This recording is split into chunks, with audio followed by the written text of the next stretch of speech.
Bismillahirrahmanirrahim. Assalamualaikum warahmatullahi wabarakatuh.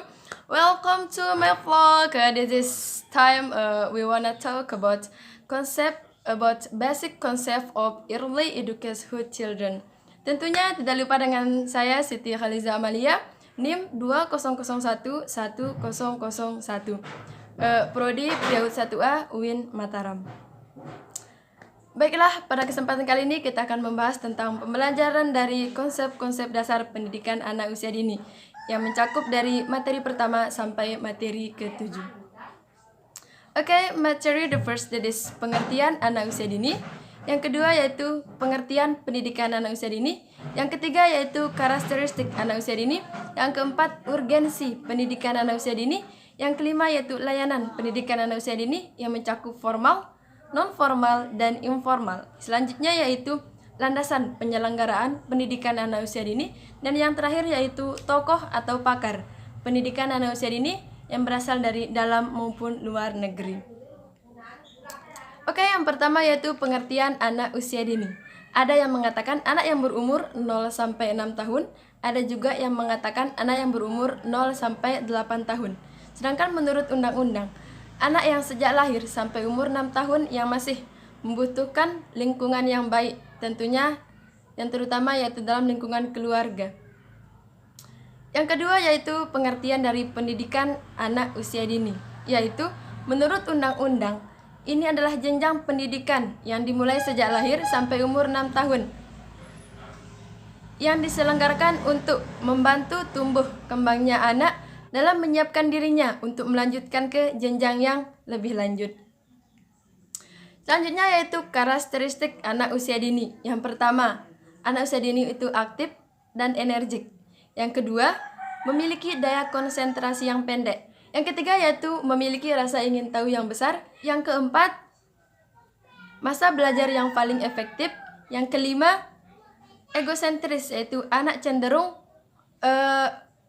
memandang dari suatu sudut pandang, yaitu dari kepentingannya sendiri. Selanjutnya yaitu anak kaya dengan dunia fantasi atau sifat imajinatif. Yang terakhir yaitu anak memiliki kepribadian yang unik. Setiap anak memiliki ciri-ciri yang berbeda dari ciri khas tersendiri dalam memperlihatkan keunikannya. Selanjutnya yaitu urgensi pendidikan anak usia dini, yaitu mengembangkan semua aspek perkembangan anak, yaitu mulai dari fisik, motorik, emosional, bahasa dan sosial, yang dimana perkembangan itu berlangsung dengan cepat dan mudah ditangkap oleh anak-anak. Hakikat anak usia dini ialah individu yang unik. Ia memiliki pola pertumbuhan dan perkembangan dalam aspek fisik, kognitif, sosio-emosional, kreativitas, bahasa, dan komunikasi yang khusus yang sesuai dengan tahapan yang dilalui oleh anak tersebut.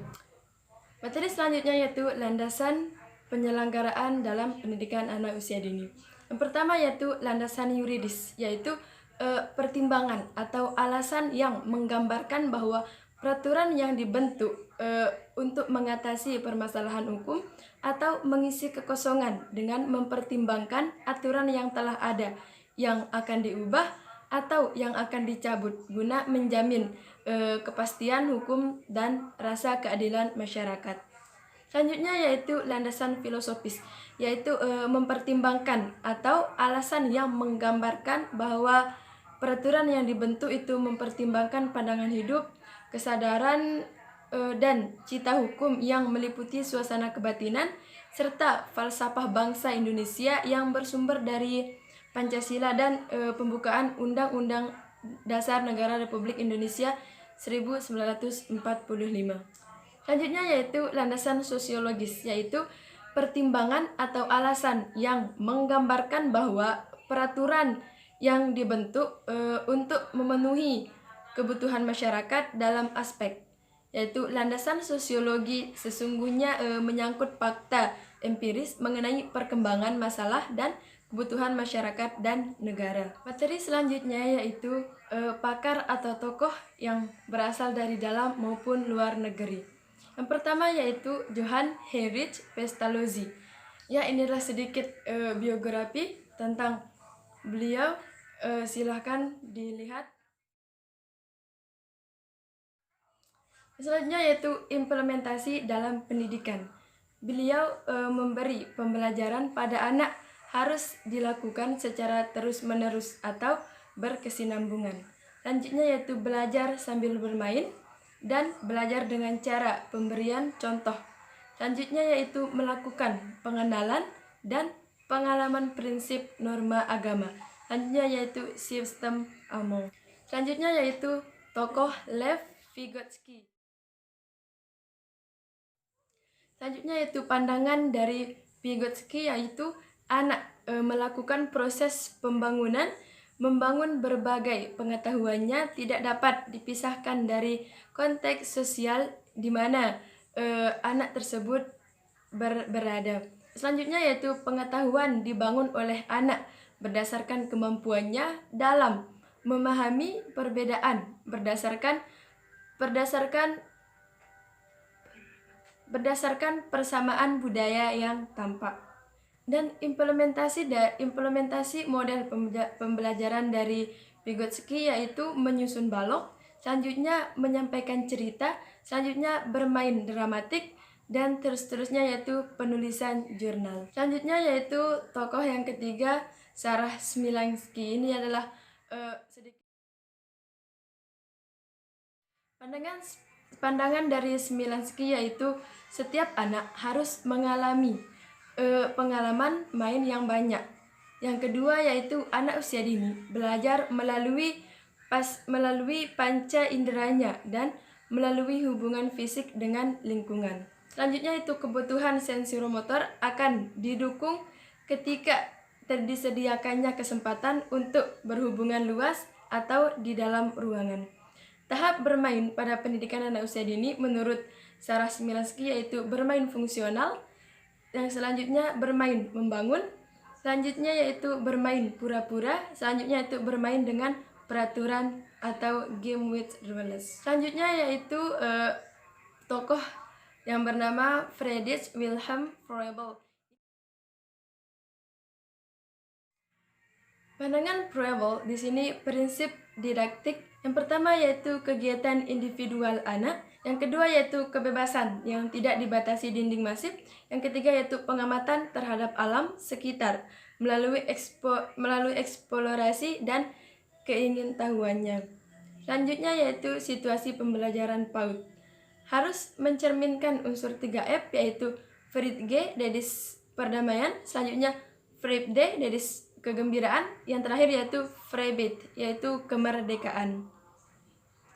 Prinsip yang perlu diperhatikan dalam pendidikan usia dini ialah the gifts, yang kedua the occupation, yang ketiga yaitu the mother's play. Selanjutnya yaitu tokoh yang berasal dari Indonesia yaitu bernama Ki Hajar Dewantara. Selanjutnya yaitu pemahaman Ki Hajar Dewantara tentang pendidikan anak usia dini. Yang pertama yaitu budi pekerti. Usia 1-7 itu masa kanak-kanak, usia 7-14 tahun masa pertumbuhan jiwa pikiran, selanjutnya yaitu usia 14-21 yaitu masa terbentuknya budi pekerti periode sosial. Selanjutnya yaitu sistem omong, yaitu jika pendidikan berada di depan, wajib memberikan teladan bagi anak didik. Selanjutnya yaitu pendidikan berada di tengah-tengah, harus lebih banyak membangun atau membangkitkan kemauan sehingga anak mempunyai kesempatan untuk mencoba berbuat sendiri. Selanjutnya yaitu jika pendidikan di belakang, wajib memberi dorongan dan membantu anak agar mampu bekerja sendiri. Selanjutnya yaitu implementasi dalam pendidikan, yaitu pembelajaran anak harus dilakukan secara terus-menerus atau berkesinambungan. Yang kedua, belajar sambil bermain. Selanjutnya itu belajar dengan cara memberi contoh, pemberian contoh. Selanjutnya itu melakukan pengenalan dan pengalaman prinsip norma agama. Selanjutnya itu sistem amal. Okay guys, this is maybe have time have finished our material. I say thank you very much for you all. Maybe there is something wrong from me. Please forgive me. Baiklah, hanya ini yang dapat saya sampaikan. Kurang lebihnya mohon maaf. Wallahul muwaffiq ila aqwamit thoriq. Wassalamualaikum warahmatullahi wabarakatuh.